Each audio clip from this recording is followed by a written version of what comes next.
Okay. Good evening, everyone. Welcome to the Wednesday edition of the Outer Realm Radio. Right? A little bit something different right there. We're broadcasting live via International Public Radio right here on United Public Radio Network, 105.3 FM from the beautiful city of New Orleans. This evening's segment is fully sponsored by the amazing folks over at Folgers Coffee. Thank you, Folgers. We love you. I know we just can't tell you enough. So tonight, Amelia and I think we've lost our freaking minds. Okay. Oh, hell yes. And we've agreed somehow, I don't even know how, to allow our friend and producer, Joe Montaldo, to take over the show, the segment anyway, and to put us in the hot seats, which means we're not in the driver's seat tonight. So you're going to have to brace yourselves for a complete segment, which is totally unplugged. And the questions come basically from you, the public, and I'm sure he's got some up his sleeve. But in order to participate in tonight's show, you have to head over, of course, to the main YouTube page. Get in chat over there at UFO Paranormal Radio Network. You'll probably catch it on International Public Radio, UFO Gods, Extraterrestrials, Twitch, YouTube, and of course, the different network Facebook pages, and I can't remember those. Honestly, we're probably at 8 different places simultaneously. So I would think it's just best to grab yourself a little sit down, have a little drink, preferably a Folgers, right? See what I did there? Grab yourself And and kind of get ready, because we don't really, it's hard not being in control, because we don't really know what's going to happen. Normally we know what's going to happen. We know our guests, we know what we're going to ask, we know what they're all about, and we know what Joe's all about. We're scared. Which makes it scary. Which scared. Makes it scary, because if you hear the questions he asks us after the show. Yeah. See, right there. Oh shit, there he is. I'm kind of hoping you wouldn't showed up. Oh, damn. By the way, Folgers in my cup. Help me, Jesus. Help me, Jesus, tonight. Black silk Folgers. Cup too. Yes, yeah. I have. Oh, you know what? I need to get me a Folgers cup too. I need Folgers, y'all need to send me a damn cup while y'all listening tonight. Well, shit, I should.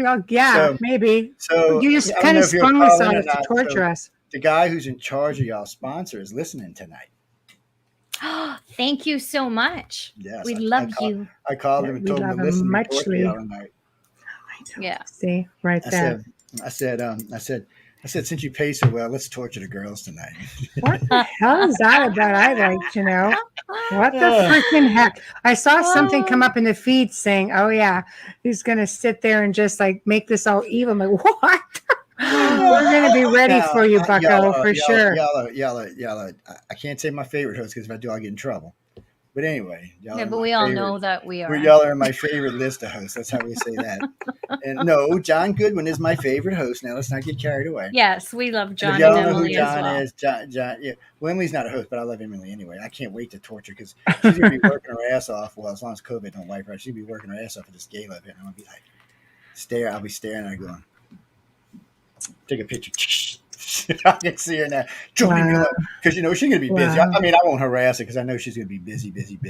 She's in charge of the whole damn thing, so it ought to be fun though. Your coffee's great there, Janie. Get your cup. Let's see. Yeah, it says some Folgers, Janie. She's so amazing with us. Hi, Zachman. By the way, hi, Wayne. This is 2 of our sponsors. Pauline. This is Folgers coffee with ice cream creamer from Carnation. Oh shit, it's fabulous. They got sweet cream, ice. Oh man, I wouldn't even talk about that. I'm sorry, with what? Sweet cream. It's called. This is actually called ice cream creamer. All we need to know is there's Folgers in your cup. That's it. All we need to know. We got 2 sponsors. We gotta be nice to the other sponsor. I got a sponsor that sponsors me whatever I'm doing, so I gotta be nice to him. Oh, it's your sponsor. All right. That's right. We keep forgetting that this is your bit tonight. So it's my sponsors with us. All right. Well, he's already starting, people. He's being bossy. Have fun with our chat room, Joe. No, we don't leave the chat room. No, the chat room's fun. The chat room, if y'all got anything personal y'all would like to know about the ladies tonight, don't ask. Anyway, moving on. Uh-oh. So. Uh-oh. of course, y'all know Michelle Desrochers and Amelia Pisano. You know, they've been around for a little while now, a couple of weeks or so. And y'all should know them for a radio station for at least a couple of weeks. And they were on FM A up in year. wherever the hell they live up there in the north.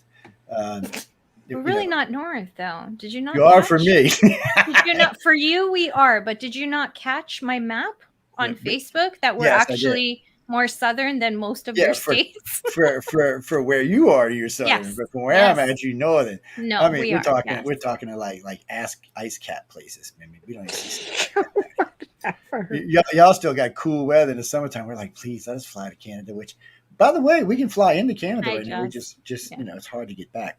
So I asked a friend of mine the other day. I said, what if I fly into Canada and bring y'all home with me? I said, I'll bring y'all some American passports and I'll bring y'all home with me. And he's like, no way. You think it'll work? I said, yeah.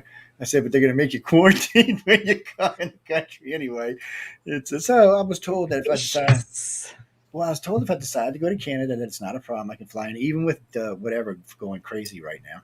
Well, you have a vaccine, so you're fine. Yes, and I've had it before, so I'm double fine actually. And so yeah, they said I could come in and hang out. Don't even have to quarantine or anything. No.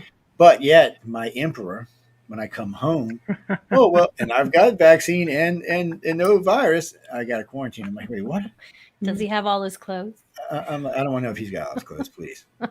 Some things in the world I just don't need to know about, and that is one of them. You know, because your biggest fan today was talking about a pink short and Biden getaway. That's another thing I didn't need to have in my head. Some things I just don't need to know about, and that's one of them. Yeah. Well, he kept saying, well, you know, he's cute. And I'm like, who, Joe Biden? He's like, no, the other guy, pink shorts. I said, Oh, okay. I don't think so. I said, well, I said, I don't know if he's cute or not. I don't swing that way, actually. Used to be. I think politics ages you. It really kicks the crap out of you. It does. Yeah, he's not. I mean, he's an not interesting my character. type at all. Yeah, he's not my type at all. I don't like him. Mm. And it's got nothing to do with personality. His looks are not. I don't see what other people see. You know, but. And somebody told me they're only 3.5 hours from me. I'm not going to mention any names. I call him the Jolly Green Giant, but I'm not going to mention any names. I was giving him shit. Y'all think I give y'all hell? I was giving him hell all night. And then wait, I am never watching Star Trek again. By the way, goddamn Captain Kirk. I didn't know he was a Canadian. Shame on me. He is. You know what amazes me, Joe, is how many Americans don't realize that your superstars are Canadian. A lot of I can deal with that part, but yeah. So, but you know, my other show, Wake Up, way back. By the way, ladies, when I first got started in radio, it was called Wake Up USA. This is like 20 whatever. It's 20-something years ago. And one of the intros is that the station was in 1690 Riverside, Iowa, which was the birthplace of Captain Kirk. So stupid me, I always kept in my head that they meant William Shatner. No, they meant Captain Kirk. Because William Shatner's a Canuck, man. I was like, oh my God. He is. Yes, he is. Still, he's one of sexy beasts, man. So I can't hate on him. So is Donald Sutherland. And then somebody told me, and this is part of the thing tonight, that they don't have real men in Canada. And I said, hence why they keep them in cages. I'm not going to say who said that. I think you're the only one laughing right now. I'm pretty sure we're the ones that have the lumberjacks, aren't we? Like everybody got lumberjacks. Anybody who's got lumberjacks. But I mean, we've got them even in the city. You ever heard of I don't know how to tell you that. Zach Man says William Shatner got kicked out of Canada for being a jerk. You know what?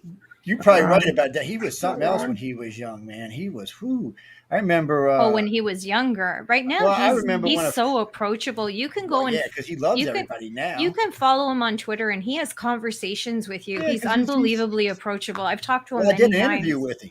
Yeah. So this was crazy. So I was doing an interview. There's a guy who did. I can't remember his name. Him and his friend came on the writer. They've got Star Trek episodes that pick up from when Captain Kirk left, but before the other series. And they've got 10 or 12 of them on YouTube, and they're really good. And somebody had told me, you can talk to Kirk. So I sent him to William Shatner, thinking, oh, well, he's going to probably blah, blah. And he wrote back to me all kinds of stuff. I said, well, wait, let me interview you. I said, but I'm not the one you need to talk to. So I'll put them together. And the other guy's like, I'm your best friend in the world now. I'm like, really? Okay, well, that's great. I'm going to need a favor one of these days. Just remember that. I collect my favors sooner or later, people, just say on that. It might take me 12, 15, 18 years, but 12, 15, 18, somewhere in between those times. You just never know when it might be 2 days later. But if it's 18 in 2 days, you're free. But if it goes more than 20 years, I probably forgot about it. So Hi, you're probably Michelle. okay. Yeah. So I had yesterday I had asked. Well, actually, the last couple of days doing other shows, I'd asked. I said, if y'all had anything y'all want to know about Michelle and Amelia, what would it be? Oh gosh. So I'm an open book. I've been around a long first freaking off, time. after I'm after getting old. after getting through the pervert pile, both Nick Getting and through the pervert yeah, file. after we got through You the went through my pervert messenger? yeah, well, I'm telling you what, it's like half of them are women. Now, I'm not saying just anyway, getting Yeah. through the pervert pile. So, and this is for both of y'all. So they wanted to know what y'all were like in your 20s.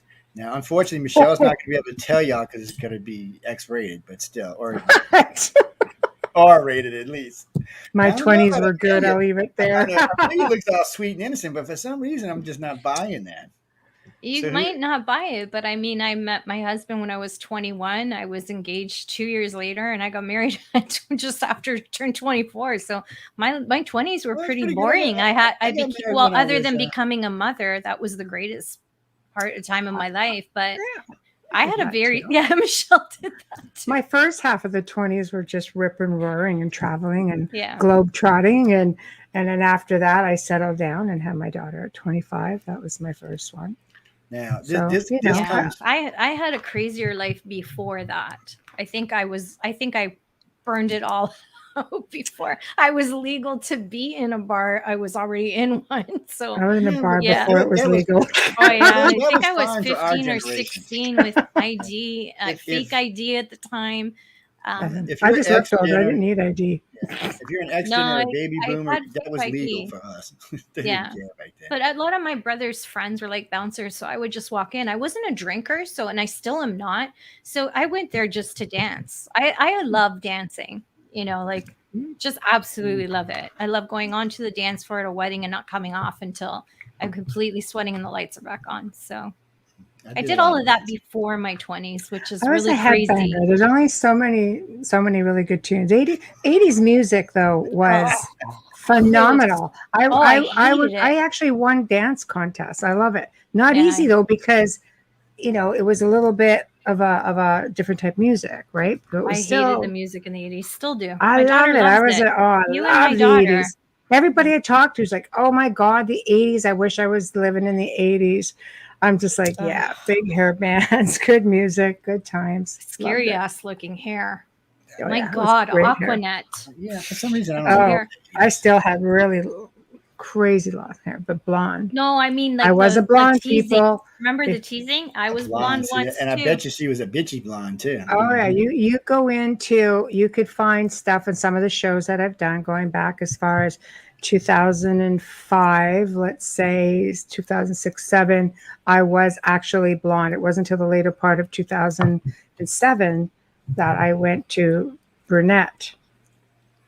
I mean blonde like white. Yeah, I Yeah. can imagine I you'd did be it, but I weird only looking blonde. lasted 2 weeks. Long time I was blonde. My Oh, that niece is in the blonde. chat room. Jessica, I'm warning you right now. Do not type Yes, anything. yes. Keep your ears closed. You probably need to We're hear some only eight stuff. and a half years apart, so she would be very, very good at remembering what the hell I did. But anyways, Well, no, I mean, being young, you do foolish things or you have fun sometimes. I danced in competition all the time. I actually supported my wife and I for 3 years dancing, Mm. um, and not that kind of dance. If anybody gets any damn ideas, and I could have, but no, not that kind. Thanks, And then when I wasn't doing that, I actually played darts for a few years and supported us until I decided to open my own business at least. Anyway, then it went on. But anyway, Mom. so going back to y'all. So we're back there. So now I know neither one of y'all were heavy into anything paranormal back then, but let me ask you, since I, I when you're out was. when you're somebody didn't read the bios. well, Yeah, no, yeah. no, no. What I mean by that is it's a different feel because I've Yeah. heard Michelle speak further back and I've heard her speak now, and she's got a different attitude about it.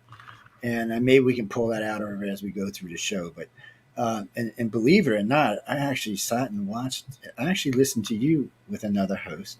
Hmm. About 4 shows, I think it was, and Really? you Me. you Well, when you're And pointing, it's just like at a screen. I don't know how you. oh, that's right. It is. Let me see if I can do it like You, this. You Hey, hold see on. the little one, and we There we know. go, like that. There we go. I'm psychic, but I don't know that much. Yeah, well, you're on the Okay. bottom of the screen down there, so we're gonna do it like Yes. that. Okay. We'll do it like this. Wait, no, we gotta do it like That'll this. okay. Okay, that works. Yeah. Anyway, um, it's just what I'm looking for is so when you're out doing something like you're dancing and because your brain is released when you're doing stuff like that. Whether you're drinking before anybody asks me about drugs, whatever. Hey, Darren, how you doing? I see my cousins in here. And anyway, so when you're doing all of this, did you ever feel like a contact or feel something kind of trying to talk to you, you get in, or just something out of the ordinary? I'm just curious because over the years talking to different people when they reach a certain, I hate to say ecstasy, but when they reach a certain level, a lot of times they sense and feel not just themselves but people around them or other things that are going on, or see things that they shouldn't see or stuff like that. And I know y'all are both psychic, but I don't know what age you really became super aware of it. I don't know. Something's banging I in heard the that. dining room, and I'm just saying there's nobody there. I Okay. just I just heard that myself. Okay. I did too. So He's been so moving around in there all so night. we'll start with the alien Emily Amelia. Oh, sorry, people. Uh, And the bad part is Emily and Amelia don't look nothing alike. So no, shame. it's Uh, it's okay. Good company though, but still. Oh, So thank you. so for you, when you're whenever you are when you're somewhere that you don't have to be you, that you can just be relaxed or have fun or let go. What do you feel other than that ecstasy of just being free? Wow. That is so deep, Joe. I wasn't expecting that at all. Really, right? Yeah, I was expecting something a lot lighter. Mm. When I can be just free, it's Yeah, I nice. know that's hard, but It's really hard because it's not something I get to feel often. I always feel like I'm caretaker of everybody around me, so it's different. When I can absolutely feel free, the few times that I have to say I felt like I always feel like I have my past loved ones around me. That I do, and I've always felt. but are they like passing you any information or are they Sometimes they're just showing up to say, "Hey, we're here. We've got saying you." you shouldn't And be I doing always that young kind of lady? knew, but I was afraid to ask at the beginning. But Yeah. I felt like I wasn't from here, that I've always felt that I don't belong in this time. Yes, I've that always picture said you I'm sent in me the proves that, but we'll talk about that well, later. picture. um but I always felt that I'm in the like I somebody threw me in the wrong era. Well, it's that I'm gonna come back to that. I'm gonna let Michelle answer because I Yeah. want to tell you something about that. But Michelle, don't look all innocent up there either, because I know you were not. So, No, I am much like Amelia in that sense, and I've grown up around a lot of people who are sane. That's my son, who apparently doesn't realize I have a show right now. he's That's like, what Mom, happens. That's what I happens don't when take you what's put time going to on? reflect. I I'm that's like what just that happens. ringer. That's what happens when you put them on uh, bypass. Yes. I'm on air right there. Yeah, Okay. make sure it's nothing important because we don't want Uh, nothing happening to no well, children. somebody would have to almost be freaking dying at this point. There. Um, yeah, it's always feeling a sense of not belonging here, not quite fitting in. Yet I was popular in school. I had a lot of friends, but even now I have a lot of acquaintances. I prefer to keep my circles very, very small. I'm really, really particular about that. I've always been able to not tune in. So if I need downtime, I could just take the downtime. It took me a long time, though, to realize I could switch on and off. But unlike a lot of people, I actually enjoy having, um, spirits around me. I travel. I want to be at a haunted location. I want to be in an old location. That's where my comfort zone is. Now y'all know why I call it Elvira of Canada. Um, not just because she looks like it, because she got the same bad habits. Um, I got friends who love to do that. Anywhere they can go that might be scary, hairy, whatever it may be, they want to sleep there. And I remember a friend of mine said, "We're going to go stay in this castle." I said, "Well, good, have a good time." He said, "You're not coming?" I said, "Hell no, I'm going to stay up at the window." I'm sweet. I said, Yeah. "I got room service coming." I said, "Y'all just send me some videos." Yeah. So I said, "I'll go up and hook up the laptop, and y'all can feed in, and I'll watch and have a good time, and y'all have a good time, and we'll all have a good time." And it's not that I don't go to haunted places; it's just sometimes I would rather let somebody else do it. Now, for both of y'all, I can understand that feeling of maybe not being in the right place or the right time, and it's weird because I ask people a lot of times, do they feel like, and for y'all too, do you feel like you're living in a time you should be living in? A lot of people tell me they should be in the past. A lot of people tell me you should be in the future. A lot of people feel comfortable in the now. Depends what day you ask me. Some days I'm real comfortable in now. Other days I'm like, no, I'm from the future. Y'all screwed me over. So, because I just know things that I shouldn't. And that's another interesting thing that we'll touch on. We talk about people all the time with psychic abilities, but if people had the ability to time travel and come back, like Michelle and I would talk about slips all the time on the last couple of shows on the Gray Zone Uncensored, by the way, might as well get the whole plug in there. Um, that could be it for people that are psychic too. They could be slipping forward and seeing the event and come bringing it back with them. Hmm. So I'm gonna let y'all answer them. But it's John, if you're listening, John Goodwin, I'll give you your numbers. I told him earlier I was going to give him his numbers. I forgot. He's another host, ladies and gentlemen. Sorry. We do a lot of stuff on Wednesdays. We have a lot going on. But so, ladies, Yes, Joe. I didn't get the question. What? Did we totally miss y'all that? weren't, Or like, I y'all thought it weren't was paying just attention. me. I thought it oh, was just me. Anyway, was there a question in all of that? yes, there was. So Okay. what I asked you in the very beginning is do you feel like you're in the right time, that you're in the right moment, the right space, the right Mm. area? I don't want to say soul because we attach them and carry them with us. So, um, but it's important because when I ask normal people, like my cousin Darren up there, I said, "Darren, do you feel like you're in the right time?" He'd say yes. And by the way, he's a detective on one of the police departments, so y'all don't harass him. He'll come kick y'all's ass.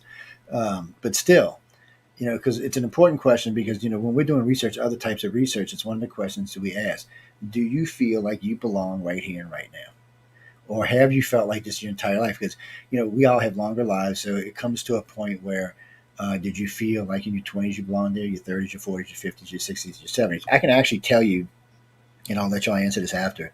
My entire life, I felt out of context to where I am in life today. So, what do y'all think? Do y'all feel comfortable in your life? That's the wrong question. Do you feel like you belong where you are now or in your past? Or do you feel like you're slightly out of cue? I think like minded people who feel like that end up in the same circles. I mean, Amelia and I are very like minded in many ways, and we've talked about this before. I think what we do, because you do feel like you don't belong here, so you just sort of exist. You don't really live. I mean, you live. I've tried. I think I've lived my life pretty much to the fullest. We get sidetracked, and we sort of sometimes you look at those sidetracks as being deliberate. People sidetracking you in your life to get you off your path. But for me, I really feel like it's just more of, in a lot of ways, a form of existing. I have to agree with you on that. I mean, of course, I agree with you. We finish each other's Yes, I know. thoughts and Let's move sentences about things. sometimes. I know. Um, It's true. Seriously, I've never felt enough, and I've felt too much. If that makes any It sense, does. I've never felt comfortable talking about what I went through and what I was feeling. Um, I was very popular in school, and I don't know how because I still have my friends on Facebook from high school, and I've really blanked out on a lot of those years because in a span of 10 months I attempted suicide twice. So I block a lot of that out, and a lot of that was because I didn't understand what I was going through, and I was told to that I would be in a straitjacket if I talked about it. So I still go through a lot because of that. I don't want Joe's going to be Barbara Walters and make me cry. Um, I still feel like I'm too much, and I would always blame it on something else. I would always say, "Oh, I changed schools twice. That's why." I never got to really settle in and really get to know anyone, and I couldn't really feel comfortable saying anything. And I always made up excuses. I moved from Toronto to Stony Creek when I got married. Oh, I didn't make friends till almost like 13 years in. Um, I really miss home. Like, but it's so weird when I go home, I don't feel like it's home. Does that make sense? Like, I No, don't know. no, Does I I everywhere agree. feel like it's home, though, for people like us? You too, Joe. yeah, The I three of us. Like, Home is where I'm at. I mean, that's really comes down to with the people I care about. right. As long as It's I'm the with the people people, I care though. about and where I'm at, doesn't the destination's not as important for my home is just the way I feel about it. That's the for only way I Exactly. can really explain for it. me Exactly. it was so difficult to leave home. I mean, I went from my parents' house to my house, and it was so difficult to leave. Um, I don't know, like I have to find familiar places, and I don't have history here. And Yeah. that's the See, problem. But yet I've been to Mexico on vacation, and I felt like I was home. And there you go, Joe. That was like one time that I just freaking released like it's part of everything. that journey. Yeah. Everywhere I've traveled in my life, literally every place that I've traveled overseas, I have had a connection to. Yeah. I went there and I was drawn there for a reason, and I connected once I arrived there. I felt, no, this feels right. Not even knowing why it felt right, just the Maybe a fact past that it life. Yeah, you just feels right. Exactly. I You leave a part of yourself there, or maybe you're going back and retrieving that part of yourself, oh, I would hope connecting so, with because that part of yourself.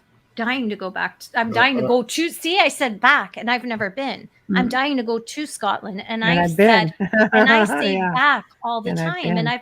I've never been there, and it's like, why do Strong you keep connections saying there. oh, you've back been to there good enough Scotland? watching Outlander. We're not even going to talk about that. You've been Well, there just plenty It's a good enough. show. yeah, but you know what's funny is Perverts. I'm just got perverts all around me. I Mm. really I'm just feel kidding, like guys. my time is between the 11 and 1200s for me. Anyways, that's where I feel if I could go back, I would want to go there. And I feel Well, like I might feel the you can most test that. comfortable. Yeah, I would You love can to. well you can test that. You can test that in South America, and you can test that in Europe by going to the right destinations. Yeah. There are I've still tested places that on many times. Yeah. yes, fortunately or unfortunately, it depends on the people who how they want to look at it. But there are places on the planet you can test. But the problem is you can't test if you're from the future. There's no way of Mm. testing that. No, I There is actually understand one that. way of testing that is it by the information you have in your head. Um, Sometimes you'll have information that simply doesn't belong in this time frame, or things you'll hear or find out or understand that you're like, or things that you realized when you were a kid that came to pass later in your life in your 30s or 40s or something. You're like, wait, what? Okay, it's just sometimes you see things as we travel along the road, and unfortunately or unfortunately, depending on how you look at it, when you have psychic abilities, sometimes you may travel a little forward, you may travel a little backwards, you might just be flattening along the line. But those little pieces you see as you go along, your mind keeps. So when you look at places, in certain destinations will set the feelings off. They'll just trigger Oh them. yeah, just looking at photographs, But you, there's times where I look at a photograph of a destination, and like Jerusalem during the times of Christ, and I look at those and I could see myself there. So, Mm. and I don't mean to sound cliche, but I'm positive I was somehow at that crucifixion, you might So have been. There like, was a lot of people there. yeah, it's just bizarre. But It I anyways, was. think you always have that urge too to just like I can only use myself as an example. All of my surroundings are very medieval with very medieval pieces, or pieces that I mean, that go back, like hundreds of years, and that's where I feel that if I can't go back, then I feel like I can still put myself there and have these things around me. They comfort me somehow, not because they're things, but because they're assisting. Like I don't attach to things. Like you evolve from that, but because they make me feel like I'm back in that place that I'm missing, somehow filling in. If that I makes sense. I wish I had that. I love that you have that, and I'm so happy for you because I adore you. You just With have to move in. I do have to move in, and thankfully, It's I a have a big piece of house. the house. I have a piece of the house with me, but That's right. You do. yes, Yeah. I do. Mhm. But I I don't have that here. It's weird. I've been in this house for 28 years, and I feel still, even though I've decorated it like a million different ways, different times, I Mm. feel like I'm just visiting. You And Yeah. know? sometimes you feel that way. Yeah. It's that's a hard feeling to adjust sometimes because when you have a life and a family, you sometimes you have to make the choice. Is this where I want to be at this moment, or should I be over here where I feel more comfortable? It's a tough thing. It's a Mhm. tough thing. I've had friends that have had to make that decision that one way or another it wasn't good for them. Um, and it's just it's like when I met Linda. She's not from this area, and she's a military brat, which made it even worse. She's used to hopping around, skipping around, moving around and stuff, and she was all over Europe, because her dad was in the army over there, and so it's strange. And see, for me, we hopped around a lot. In 18 years, I went to 13 different schools. Mm. Oh, that's a lot. So, and we moved. We would move. My dad would build a bunch of houses. He'd sell them, and when we got to ours, he'd start building some more, and then we'd move in like a condo or something, or apartment. And then when they were built, we'd move. And every time we'd move was a different school. Sometimes it was three. I think the most I did was four in one year. Mm. Oh, Another that's year I too did three. much. Yeah, it's crazy Yeah, stuff. it's too And much. but after you do them a few times, living in the same area, at least you'll cross over some of the same schools again. Mm. That's But the I've hard always, I've life. always, I've always kept a tight knit group of friends around me. These days, I shouldn't say it like this. These days, I don't need them. They don't need to be around as much because I have like friends like y'all, but then I have a lot of other kind of friends, and it's just a different world for me today. And I call friends. A lot of my friends now are into strange phenomena. I guess we'll say. Because Yeah. people find one another. Yeah, Like-minded individuals always find one another. absolutely. Well, I one thing I agree. learned studying certain types of people is there's core groups, and there'll always be a small center, and then there'll be a circle around them, which could be X amount of people, and then around and around and around and around and around till it gets out to a couple of thousand people.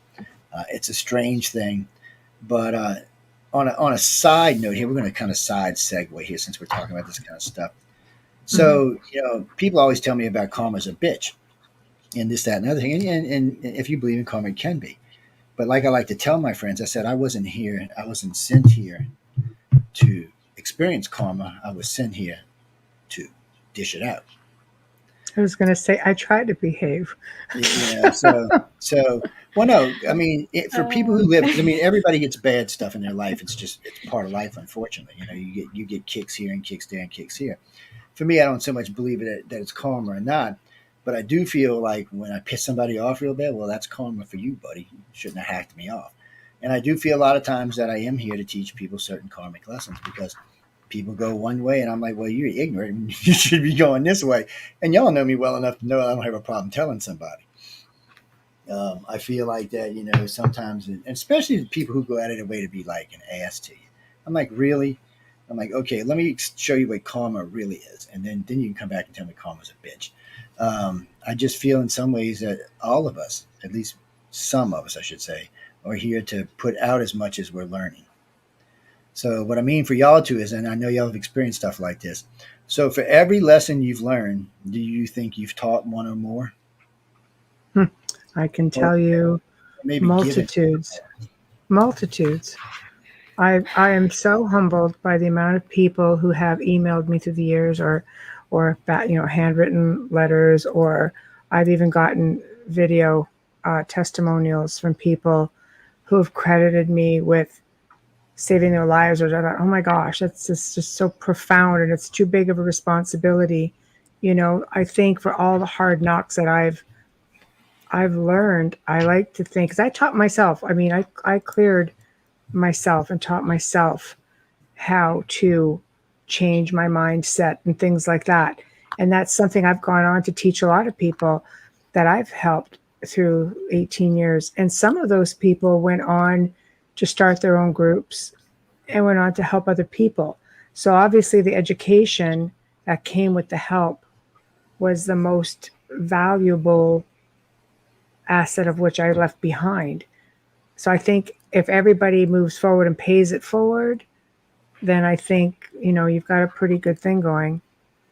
I think you're a natural born teacher, to be No, honest. thanks. You're very good at and very generous at sharing information. I know that with me, and I've seen you work with other people.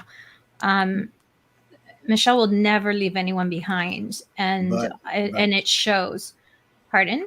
I'm just saying. But remember, karma's not always a nice thing. No. No, A lot of karma times I when is we have have not to had to teach always. us, exhibit that a few times. Yeah.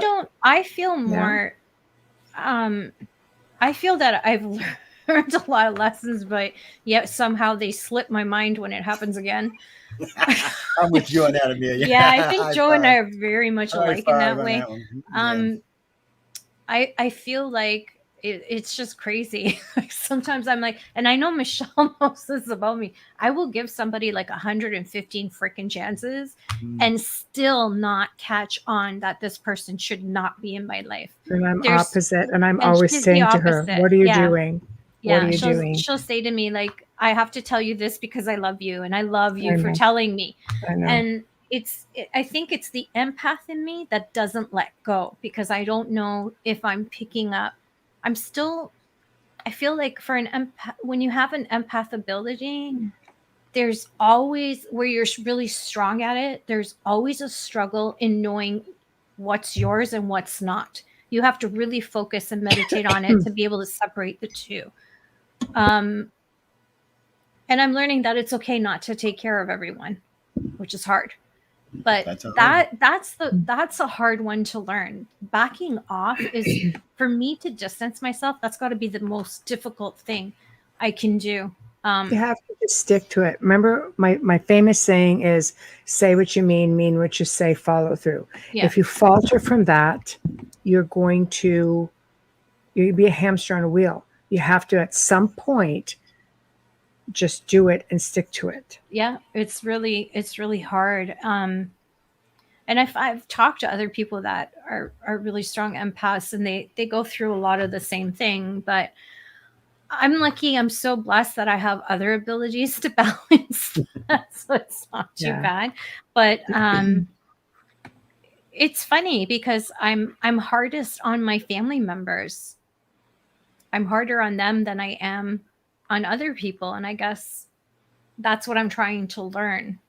You know, I think my biggest lesson in the last couple years, and it's funny since meeting Michelle, has been not everyone's going to love the way you love. And it's No. okay. No expectations. You kind of have to just, that's been my hardest lesson. That's the big one. To do things Yeah. without expectation. Don't expect from other people, then you Yeah. won't be disappointed. Yeah. And it's funny, it's never in material things, my expectations. It's always in respect. And when I don't get it back, it really makes my blood boil, Mhm. you know? I can understand that. And believe it or not, this is a silly thing because I've been told, oh, you shouldn't feel that way. You should feel so good that you are that way. Being reliable bothers me. Well, Right? shit. The There only you reason, have it. yeah, the only reason it bothers me is because it costs me money. But other than that, Being reliable? yes, being reliable means that it's going to cost me money. Usually, if there's 7 people, if they call me, I already know what they're asking me for. I already Yeah. know. I know what the call is going to be, and it's just one of them things. But Yeah. but I love them so they get away with it. But still, when But I get aggravated, they leave me alone. sometimes the greatest thing you can do for someone is say no. It's true. Hmm. It is. Just say no. That's why they came up with that little slogan. Just say Yeah. no. Y'all people, y'all say no to me, y'all fired. Y'all hear me if y'all listening out there. I'm not even talking about this company. I'm talking about the other one. Uh-oh. Oh man, but so when you're talking about things like calm and different psychic abilities, so we always ask, and I'm gonna ask y'all both this, but so if you go into someone's mind without asking them, do you consider that an intrusion? I don't do it. I don't you go don't, into anyone's but mind. sometimes it happens by accident. Nope. Yeah, it I does. No, don't. nothing It nothing might happen when you're happens. sleeping, or y'all Well, might not I be don't aware of know it. if Oh, I have to if teach y'all I'm that. not doing when I'm aware sleeping. if I'm Oh, not I'll have to aware teach of her it, it that. doesn't count. It most certainly does, but No, it doesn't. it does Because most certainly count. I don't know Oh, what When my you go on the other intentions side and were. the big guy's going up the list, he's going to say, and Amelia, you was in this dream and that You dream. were Yeah, astral boop, boop, projecting boop, all boop. over the place. Yeah, I'm And say, aware that I leave my body, but I'm not aware of everything that I do. I'm aware of it because when I wake up, I'm exhausted as you know what. So mm, plus, most people know when they're being tapped into. I know when I'm being tapped into. I I may not say do. anything, but you might hear me get really belligerent while I'm sitting there going, I blah, blah, blah, blah. I know it. I'll tell you a bunch of shit you don't want to hear because I just think it is intrusive. It's highly intrusive, and if you tap in on me and my so soulmate over on, here a can on a tell you, you will definitely walk away with your head pounding. Just saying. so on another side note, so if in passing, let's say that you're in a grocery store or you're just wherever doing whatever, and you walk past a man or a woman and you feel an intense feeling come off them. I'm not talking about desire or anything like that. I'm talking like some kind of miserable, maybe there's something attached to them, something. Will you take the time to talk to them, or will you just keep walking because you know if you ask them, it's liable to cause trouble? Because if they're not into paranormal, they're going to instantly look at you like, what are you, Yeah. nuts? Only had to make that mistake once, never did it again. I was just asking Michelle. Um, okay. See, I know she'll that tell. So, that can go like either way. You're saying that if I see something with someone, mhm. do I pull them aside and Let, say let's something? let's do it. Like make it easier on you. Say you're at a shoot, and somebody doing the shoot because you know as well as it is always people Yep. milling around, and Yes. you sense something on a particular. Maybe it's a cameraman, maybe it's a light man, maybe it's an audio I'll man, pull maybe it's it. a producer. Will I'll you pull Yeah. stop it. him and pull him on the side and say, "Hey, look, I really have this sense about such and such." So now that's a controlled situation where they're already filming you for whatever Yep. you're going to be talking about. So Yep. that should be more comfortable. Now, That's take easy. that and go outside to the local bar, the local convenience store, or the local mall. Would you still do it? Hmm. I have, I have on a couple of occasions. If it's very, I mean, if it's real, if something is really malevolent, Ah, that's you a know what I different game. mean? But then you can usually sort of tap into the entity and With work it that way also. without talking to them. Yeah, because you don't really want to like frighten anybody. No.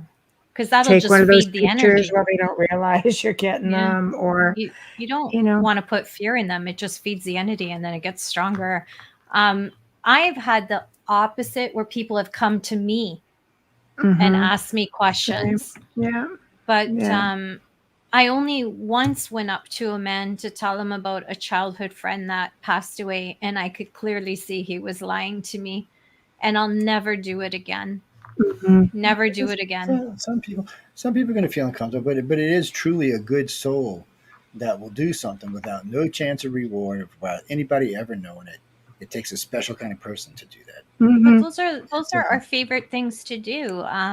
Charity anonymously, working anonymously, is the best thing.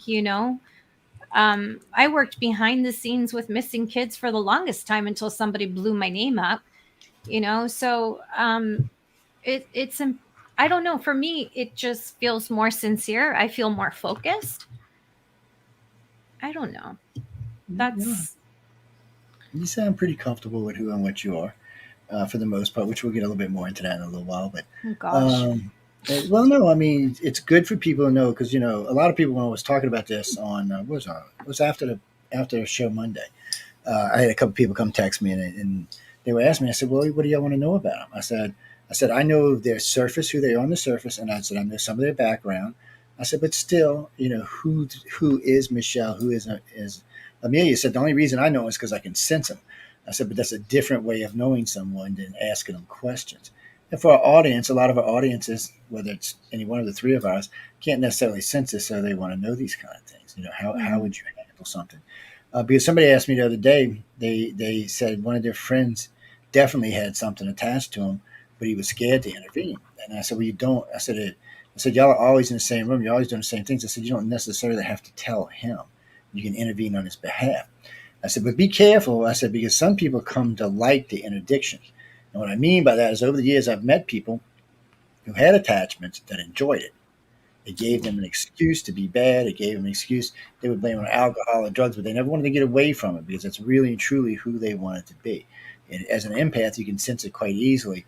It's just who the person is. So whatever latched on to the right person because that's what they wanted. They wanted to feed it. They wanted to be that person. They wanted to be that no good, egotistical asshole bastard. That's just who they wanted to be. Or the other way could be female too. I'm not judging, but there are so in that case, do you waste your time to remove it and hope that he goes on to a better life or she goes on to a better life, or do you just leave it alone and let it go on about its business?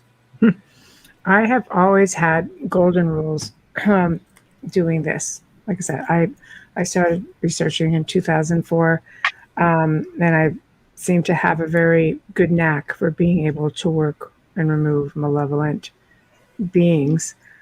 But I always had a rule, and not so much a rule, but there's a bit of a hierarchy. So, children, animals, people who are vulnerable. The people who like to play with this stuff, was a different thing. It's like, you can just get on the list. At one point, my list, did hit like almost 3 years, and I got it down to about 18 months for me to be there. People didn't want me referring them. They just wanted me to do this. I know But that feeling. yeah, well, I'm compassionate, and again, I'll educate you as well. I'm not just going to. I mean, I've taught people how to clear themselves to the point where, um, I didn't even have to go at the end of it all. Like they just did it themselves because realistically, a lot of times it really is the mindset. So that to me was something I always ask people: how did this come onto you? You're just victim of circumstance? Did you just move into a location? Do you just happen to be friends with somebody who was messing around and you didn't mess around, but it just piggybacked onto you? Like, I look for the vulnerable first. Everyone No, who else wants to play, well, you can play, but no, you you're have gonna you're to gonna you're gonna have your wait. witches and your necromancers and stuff like that, just Yeah, but that usually have want. people who know what they're doing. I'm talking about Yeah, people who just no. want to, oh, we're just going to, take out the communication device. And again, when it comes to those sort of things, is some people actually know what they're doing, but some people don't. I find the majority of them have not a clue what's going on, but Yeah, I mean, yeah. don't get me wrong. I've met a few over the years that managed to, let me say, incorporate it into their life. Might be a better way of saying it, but Mm, Mm-hmm. still, and the two necromancer girls were definitely two of them. They control whatever it is quite well, but they controlled it between them, which was kind of a little weird. It's like they shared um, the telepathic connection with it. So it was a little weird, but it was what they were after. I mean, it was what they wanted, and they wanted to be who that wanted them to be. I do run across people sometimes who want to be what the thing wants them to be, because a lot of times without it, they're not that outgoing or that that other person. They're just kind of reframed and sit back and don't take any chances, which is in some ways is kind of bites, but still, I mean, people. mm, I was when I was young, I was quite withdrawn. I didn't get I didn't get outgoing until I was in my I don't know sometime after my dad died. After that, I just got pissed at the world, so I became extremely outgoing. But sometimes it's not good to be going outgoing. People, it tends to piss off a lot of people. You make a lot of enemies along the way because they either get jealous or angry. Or I had one lady say, "Well, I just hate you," and I said, "Why?" I said, "I helped you out." She said, "Well, you just shouldn't have those abilities. I should have them." I'm like, okay. I said, well, go get your own damn abilities. Get off of mine. yeah, dig deep, man. I'm like, you might have them somewhere. It's just, and then, like when we teach dream movement courses, we teach people about opening doors. When you're in somebody's head, you never know what's up in there. You don't never know what these people did in their earlier life. You don't know what their luggage is, what their problems are. And when you go to opening up doors, and I always call them doors because they're usually some type of pathway. When you open up a door, you just don't know what you're going to find in there. And so we try to teach a minimum, but some people think it's funny to go around prying in people's heads. And Mm, then when you're in the head when you're prying, it doesn't always work out the way you think it is. right. Sometimes you become part of the experience, and then you can lose control of the experience. So it's a tough thing, but it's something I learned. Then we had a lot of people in the chat room tonight, and all of them, matter of fact. Uh, there was like 40 just a few minutes ago. That's kind of great. Y'all can ask questions. We're in the UFO Paranormal Radio. You know what? I can see all of them. Hmm. So if you want to send them from any of the ones, and Clara, I do not have Pal Talk open on this computer tonight. I just seen the messenger pop up. No, it's on the other one. I can't see it. Y'all, it's just best to come to one of the. Well, go to Facebook. Yeah, you can catch us on any of the Facebook pages. That's the best way to do Facebook or one of the UFO paranormal pages. Yeah, I got Messenger open, but I'm not really paying attention to it. So there's been a lot of No. questions coming from up top. So there's been no reason. And the private thing, I mean, not the private thing, the other thing pops up every once in a while. So it's just an easy way to do it. Plus, we had quite a few questions that were sent in for this show. Wow. Yes, I didn't realize there was that much over 50. interest. Yeah. Yeah. Wow. Like I said, once we remove the pervert questions out of it, it's a 50. Yeah, there was lots of questions about cup sizes and heights and heels and all sorts of stuff. Somebody said, Uh, two people wrote, no, I'm sorry, four people wrote to me about what size heels y'all wear. And I said, what the hell's that got to do with anything? Tall And, ones. and I said, and that's what I said. I actually wrote back to them. Stiletto. I said they probably big Yeah. old tall ass heels that they can spike you in the head with. Yeah, see, there you go. What I just said, there they you go. spike you in the head They're with. they're on So, me right you now, know, so so what I I'm can saying reach the is, floor. And Michelle is no different. I'm just saying. So there was lots of questions along those lines, and I said they could mail y'all personally for that kind of stuff. Yeah. And they were like, "Well, give me their emails." That's never going to happen. I said, "If you can find their emails," I said, "Go over to their website and mail them. See if they might not boot you off the page. I don't know." I said, "That's entirely up to them." But a lady had written in, and she said she can tell that y'all share an empathic ability, empathic connection between each other, and she wanted to know how often does it get aggravating. And I know what she means by this because a few of my friends I'm very empathic with, and sometimes they get on my effing nerves like you would. And don't get me wrong, I love them to death, people. I don't want y'all to get the wrong idea here, but oh my God, because their brain's going this way and my brain's going that way, and I'm like, whoa, wait a minute, it's like stretching apart here. I'm waiting for the snapback to come in. So I mean, I've seen y'all, and I talk to y'all off camera a lot too. So I mean, and I know it's a personal question. Don't have to answer if you don't want to. But I mean, I And know to hide. sometimes. I mean, I know sometimes it has to because anytime you're close to somebody and you're empathic, there's going to be some wear in there. Even though it usually doesn't last long because the empathic ability kicks in, and kind of smooths it out. But still, And when the lady who asked me said because she has an empathic ability with her husband, and she said it's been great for a lot of things.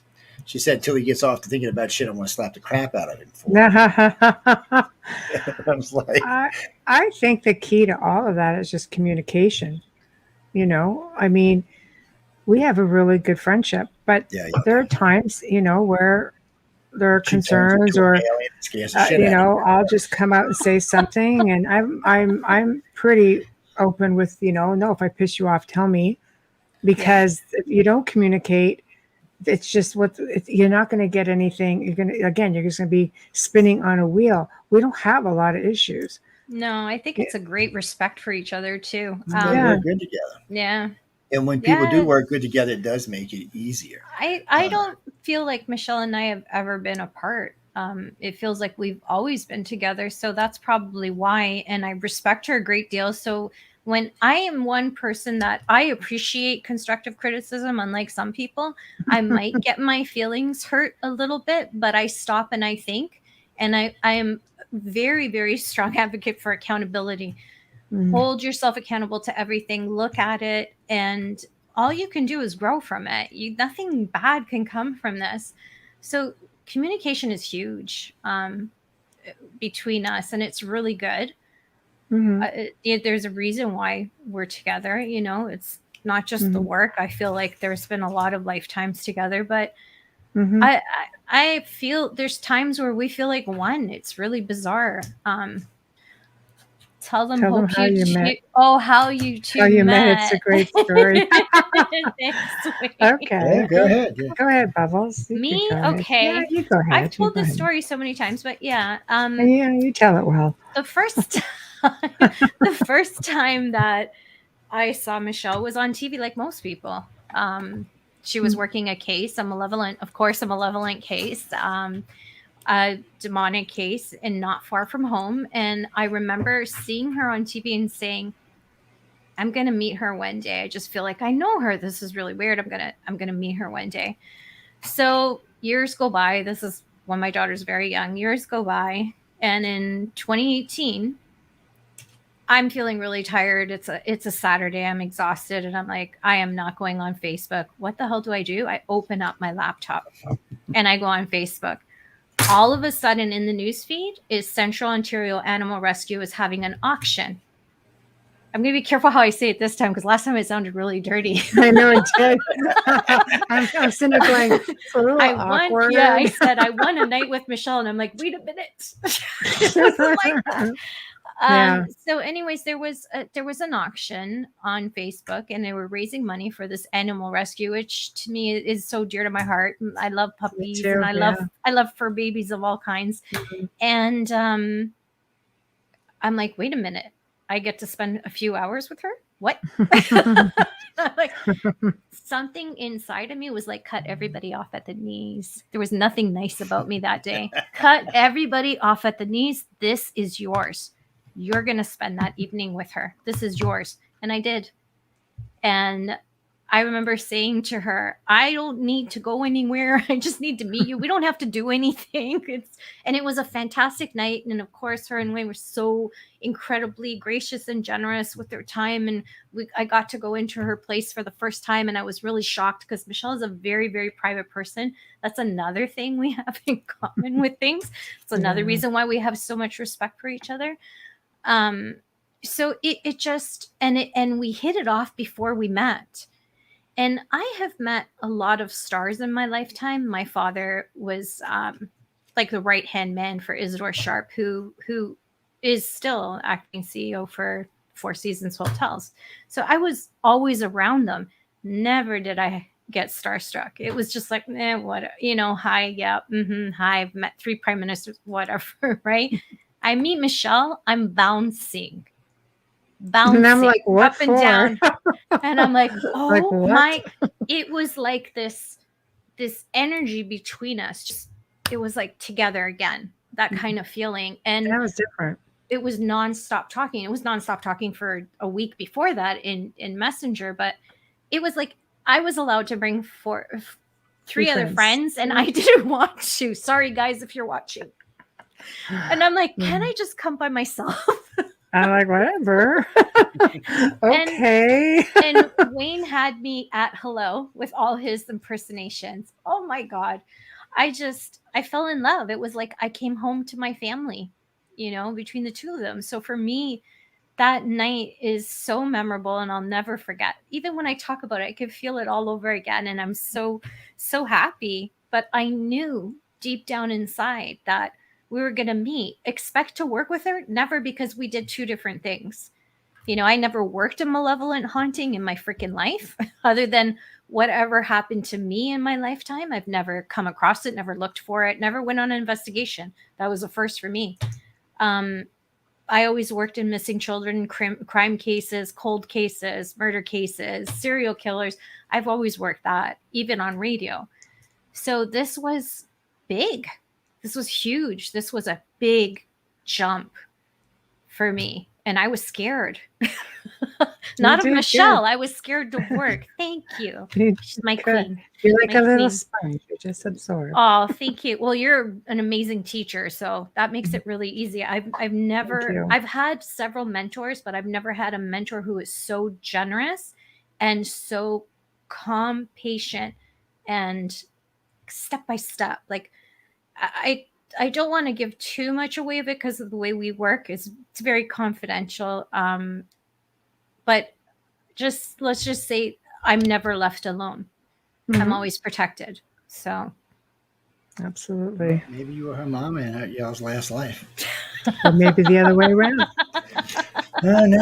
Usually we find whoever is the youngest in this life was the oldest in the last one. That's funny. Possibility. But it's fine. There's not that many different years are not that vast between us. I don't know.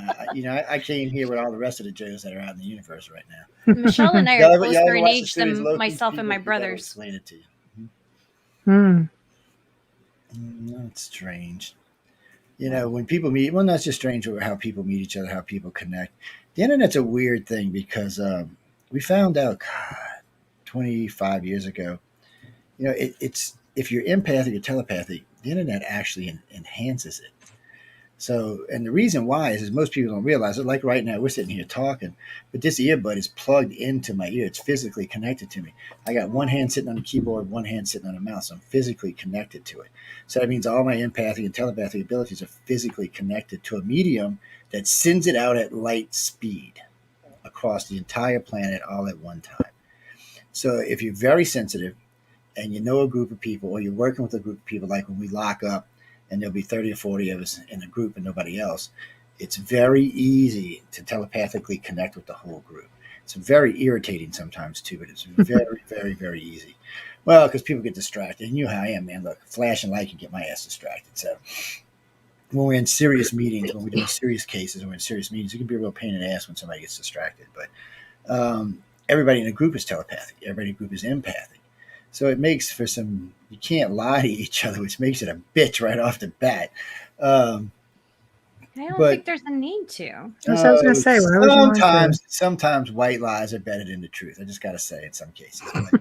But anyway, regardless, it doesn't matter because you can't do it anyway. So, because That's a racist comment. black lies, whatever you want to call it. Yeah, black lies. We call it Hispanic lies, so that we don't care. Whatever lies you want to call it, we're not a group that doesn't really care about that kind of things. And speaking of that, the main group I work with is very diverse. Is all I can say. Men, women, pretty much everything's represented in them. Almost every political and religious is in that group, which that's why we don't want to talk about either one of them, politics or religion, because then I feel like I got to brainwash the whole group and send them home away. Now, something I wanted to ask y'all. So, it depends on what level your empathic and telepathic abilities are. So, have you ever, this is the evil question, by the way, have you ever just told somebody just like off them? And what I mean, I'm not talking about killing them, people, for anybody who writes to me. I'm talking about when a particular individual will be bothering you or aggravating you, or if something is disturbing you from someone, you just off it. And what I mean by that is you can send out a telepathic message or a telepathic image and just push it out of your head and out of the person's head that's sending it to you. It's hard to do with people that are really, really, really, really close to you because there's a lot of love involved in it, and sometimes the love will override the other thing. But for people that you don't really care about, it's an easy thing to do. I'm So, very verbal, and I'll just blurt it out and say, Michelle, be gone, bitch. it's pretty much like that. I don't know. Forward. Yeah, just Be like gone. that. No, Emily, I don't. Emily's a little more quiet. Emily, where's the Emily thing tonight? Amelia is a little bit more quiet, and Amelia?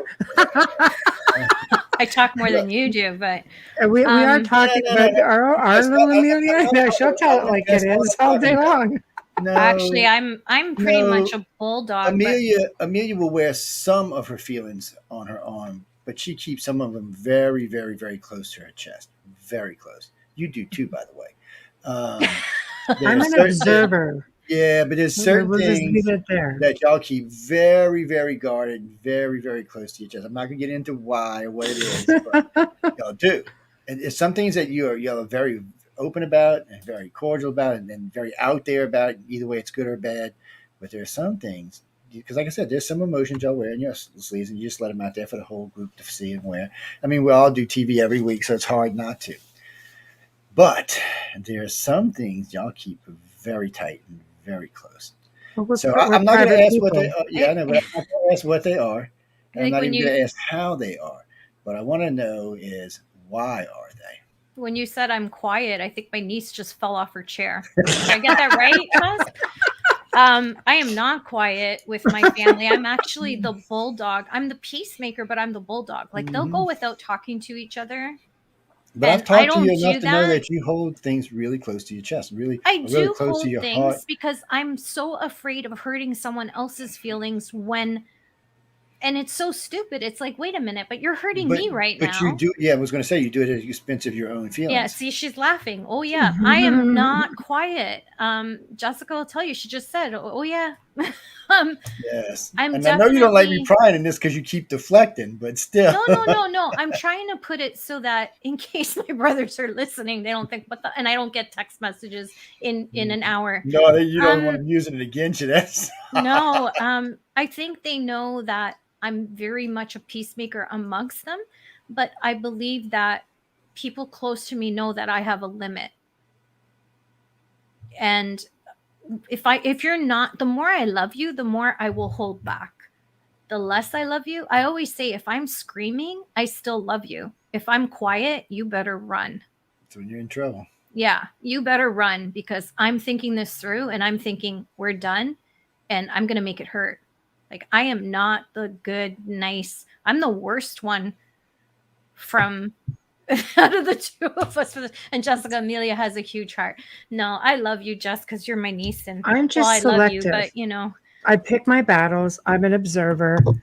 You know, some things don't matter to me. run fast. I get beyond a point where it really doesn't matter. You Jeffrey know, Pritchard wrote in and said, E- "Why are y'all two squirming so much?"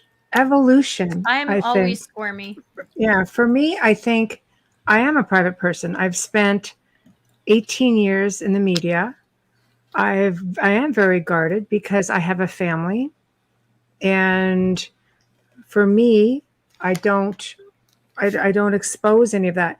I try to govern myself properly, you know, whether I'm driving within my community because it's my seriously. Did you just Well, I say hear that? about your driving. I don't even know I'm how not to gonna come go to cut. I'm Canada. not gonna go cut you off. Let's put it No, that not way. in Niagara Falls, but beware on the QE.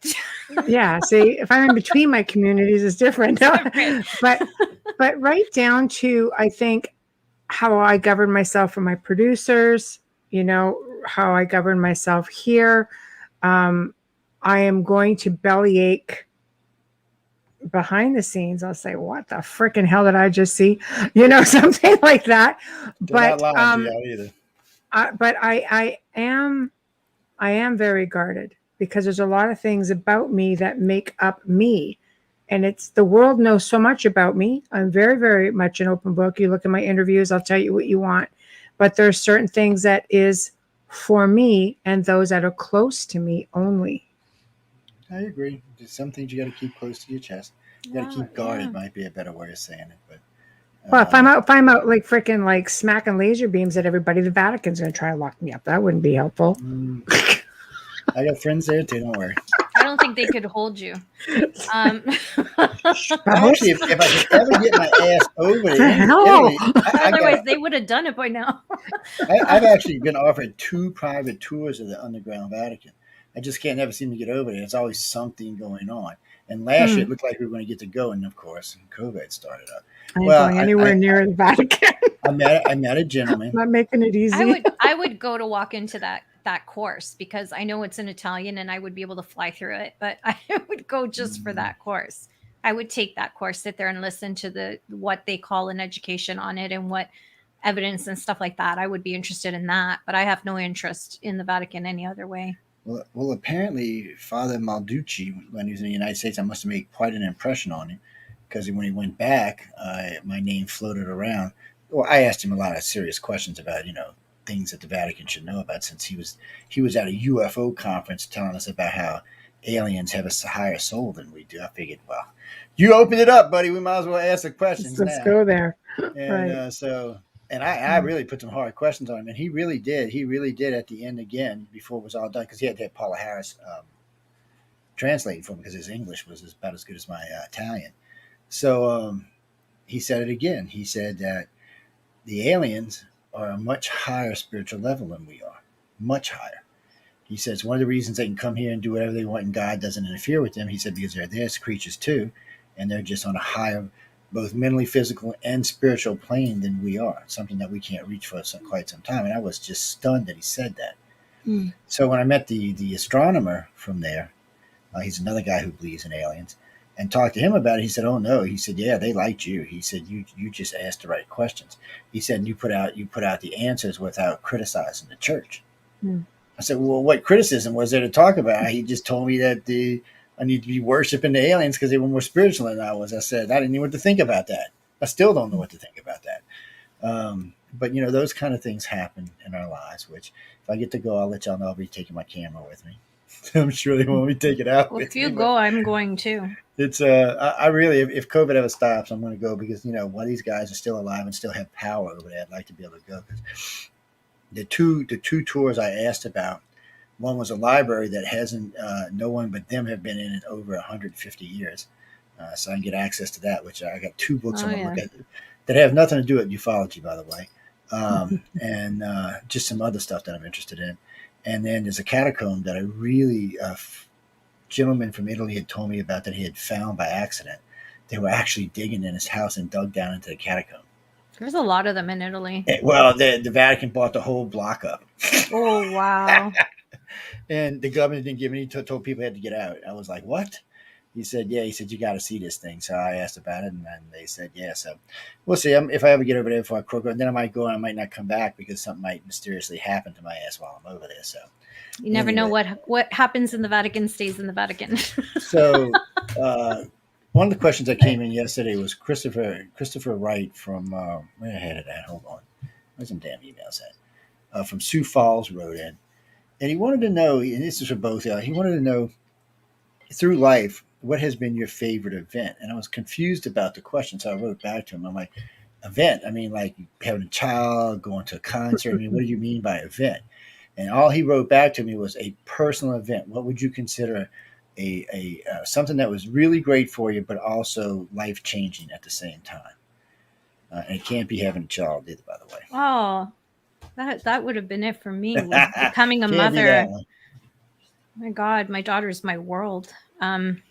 Like most parents. That's another thing we have in common is our parenting. Michelle and I, good Lord. At least somebody understands me. You ready for that one, Michelle? I've I actually don't been have thinking it. about sending my son to live with y'all in Canada.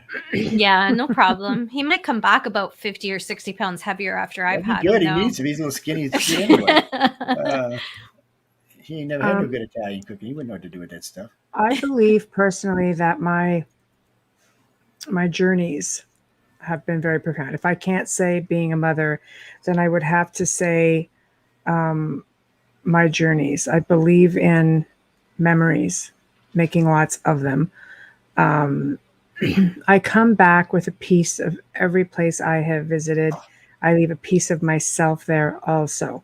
For the most part, I go for the experience, but I also like to work while I'm away.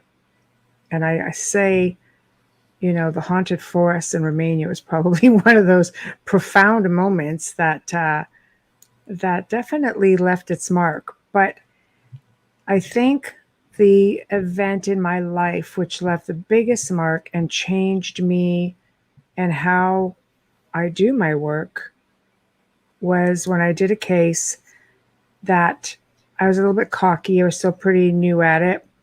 And thinking that I did everything right to protect myself, I didn't bank on it infiltrating my camp, so to speak. And my daughter lost her sight over it for exactly 1 month. Every psych test, every psychiatric test, eye test, CAT scans, MRIs, everything psychologically trying to figure out what was going on. And, it took me basically tapping in and saying, okay, whatever, I will not return. But luckily, I did everything I needed to do and didn't have to return. And literally, upon saying that, my daughter got her sight back. That changes you, and it humbles you because you realize at that point that no matter how good you are, no matter how good you think you are, you should never underestimate your opponent, It's very true. especially if you can't see them. Very true. Very well said too.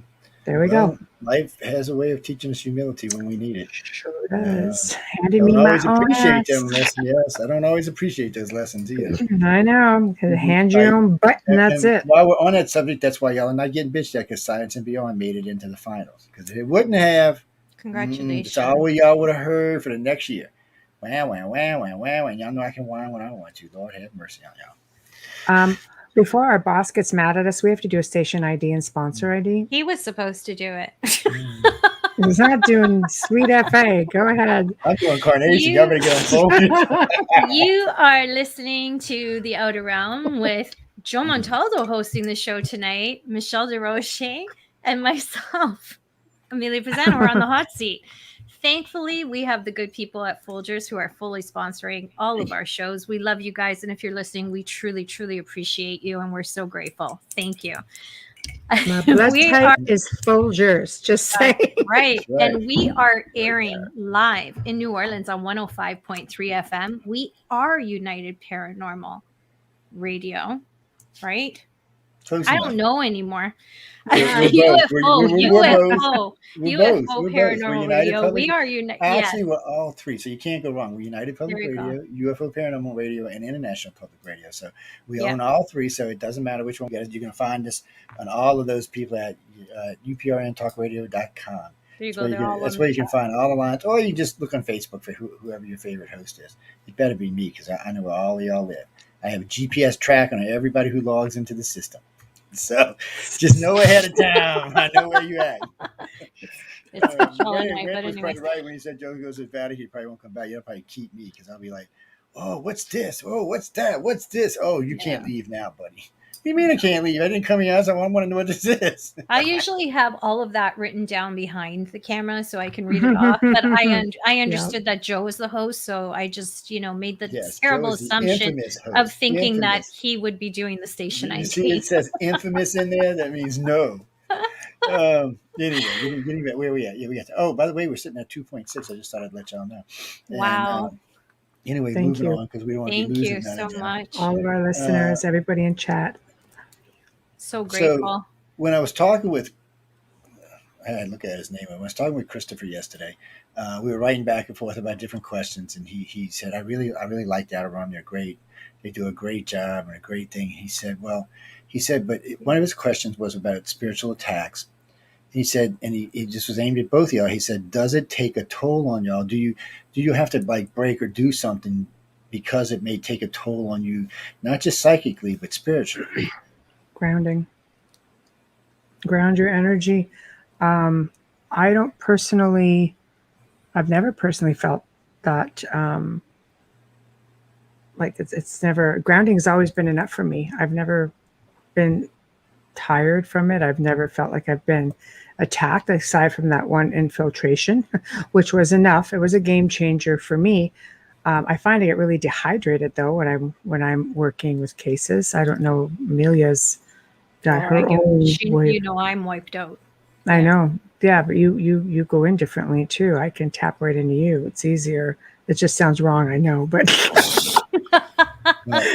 but you know what I mean. I'm But no, carrying her on my shoulders. it's a lot different. It's hard to explain the whole process. Even when I had to be on site in places. I mean, spirits can drain you, but a normal spirit can drain you. You don't have to be under attack for a spirit to drain your energy or a location to drain your energy. God, your friends can drain you. Oh, it's Saying. true. You know. Well, Laura Morgan, who's been on the station before, and she's a professional psychic. She's actually listening right now.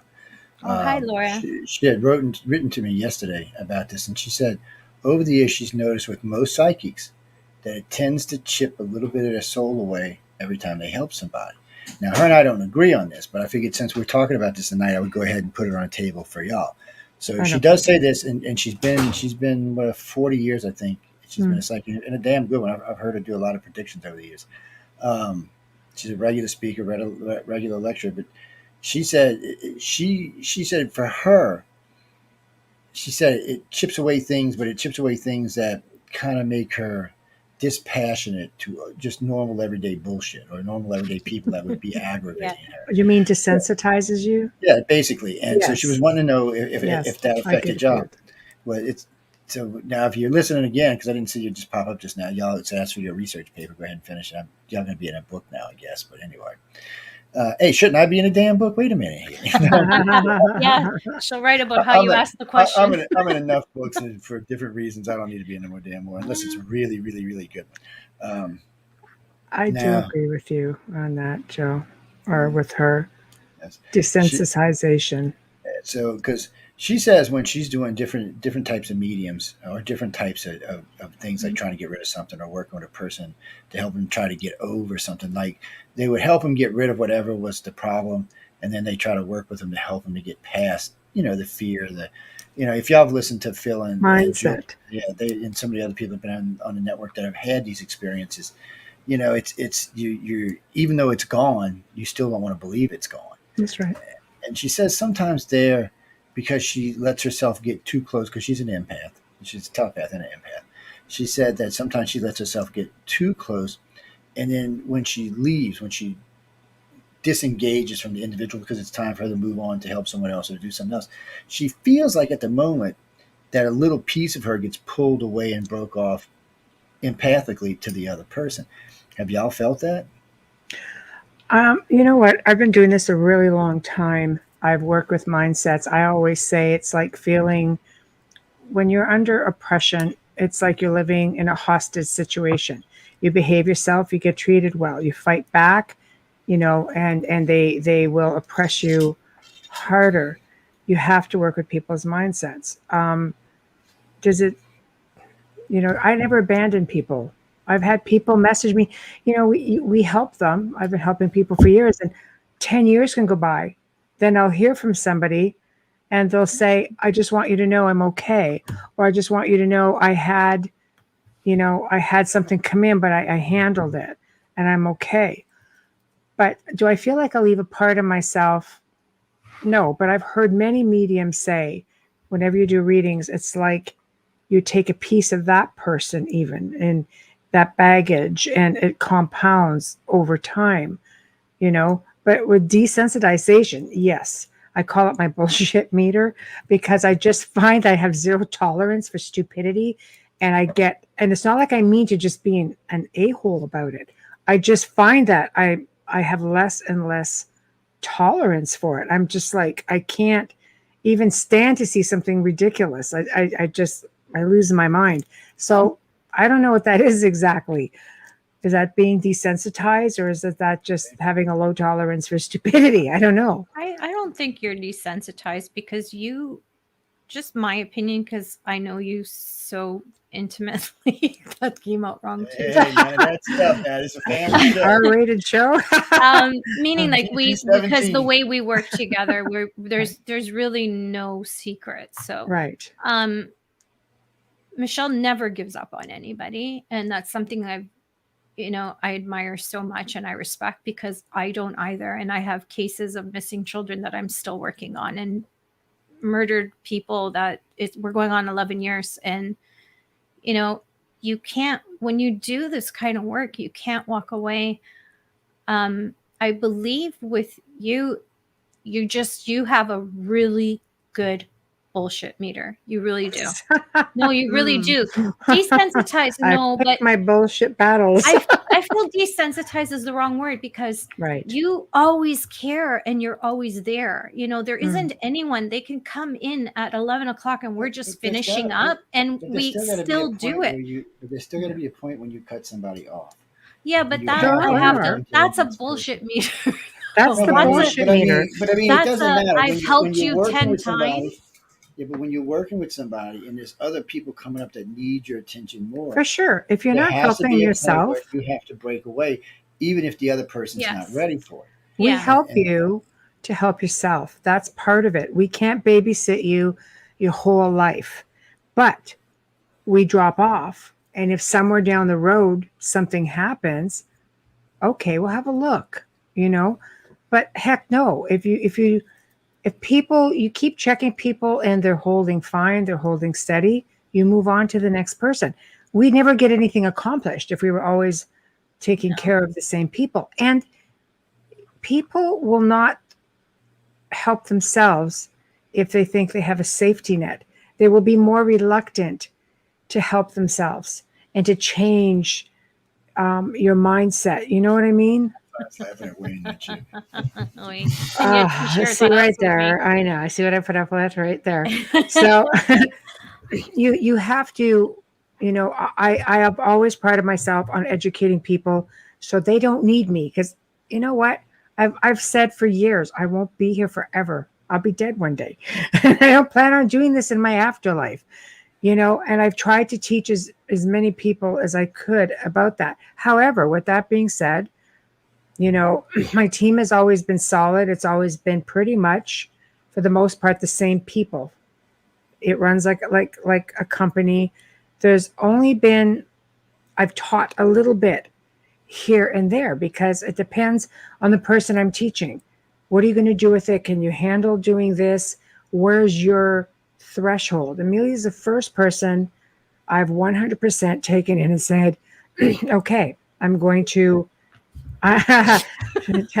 show you the majority of what I know.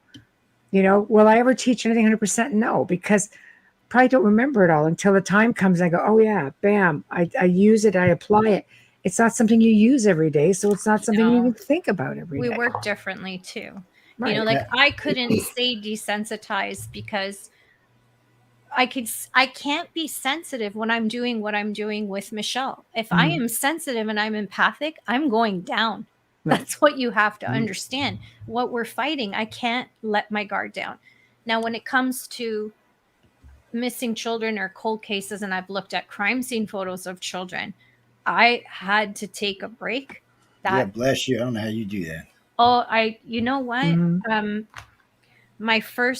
I remember the first time I looked at a very popular murdered child's crime scene photos, and I fell down to my knees. I couldn't believe what I was looking at, knowing who did it, how close they were, and I couldn't believe that that was even possible. But that didn't stop me; it drove me, Mhm. because all I kept thinking was, okay, God, you gave me these abilities. You've tried to push me. I'm in my 40s now. I need to do this. You can stop knocking. I get it now. Mhm. But I kept Persevering. behind the scenes and persevering for until I burnt out. And I took a break for a year and I went back. And to this day, I will take an urgent case, but I want the case within the first, you know what I mean, first before anybody, because the Yeah. longer it waits, I look at it two different ways. It's not just, I don't just read a case like a medium does. um, I do things differently, and I've also got training from Bobby Brown, with how to set something up with as a profile and how to read language. I've studied over the years how to read body language and how to pick up on little signals and then tap into that. So it's a different way of doing things. I need to be very sensitive there. And when I'm working with Michelle, I can't afford to be Mhm. sensitive. That's a So weakness. it's really weird. But I will say I have definitely left a lot of me with those children. That Yeah, I do I know. can see that. That I I got do. I can tell you because the when you asked earlier, the greatest event for me, other than of course the birth of my daughter, she's my greatest gift. Um, for me, the greatest event life changing in my life was bringing that first girl home, and I'll never forget it. And I have a letter from the family, and I keep that very private. I still have a relationship with her, and it's been since 2013. good. And I will never ever forget that. And that was when I was burning out and I was getting really tired and And frustrated. and I want to say something that people don't know is that Amelia herself, not counting anybody that may have worked with her at that time, herself has brought home what, 52 kids? 140. Oh, 140. So they were lying. So It was just at her, the end. Oh, just myself was just was close yourself. to 70. Yeah. Okay, so that's climbed obviously from that time. So just so Yeah. y'all know, you She's have something she's my going biggest down. That's the cheerleader. girl right there you want Thank right you there. so much. It's I true. I don't I have a huge passion for it. There you go. And I don't know how I do it. I just follow through. I think it's just all feel like they're Mhm. mine. I don't Yep. know. I also had a family member who was abducted, molested, and tortured for days, and he was only 12 and I was 18. So that puts a that just stays with you. Yeah, it sticks Mhm. with And you. if you can do something to help, and whenever families come to a medium, you're their last hope. So please, if you don't have any experience in this, don't take this up like it's a hobby, because it's not. It's a commitment. I It wish I they is. was would on listen to call that. 24/7 for years. I wish people Um, would listen to that, but there's they too many psychics that just want to be called on this team or on that team. I worked alone for a long time, yeah. and I had to step away from it because dealing with the parents was difficult, especially when they were divorced or separated. It was hard for me. So I always Which had usually tried to have a happens when you're a mediator. child. Well, even before that, right? So I would always have a mediator in between, um, and I will tell you that one time, to protect a child, and they'll never know that this was me, even if I talk about this on air, because this happened so long ago. I lied about finding her because she was being sexually abused at home. So let me tell you, if you're looking for somebody because you're trying to find them, don't contact me, because I can see through that bullshit. So So, but see, yeah. even that pays off in a way. Now, Well, on she got to stay. She was protected. We did everything legally. And we told them that we were unable to find her because she needed to be protected. So, well, sometimes that's how it is. I mean, sometimes yeah. kids come from bad places and they need to be protected.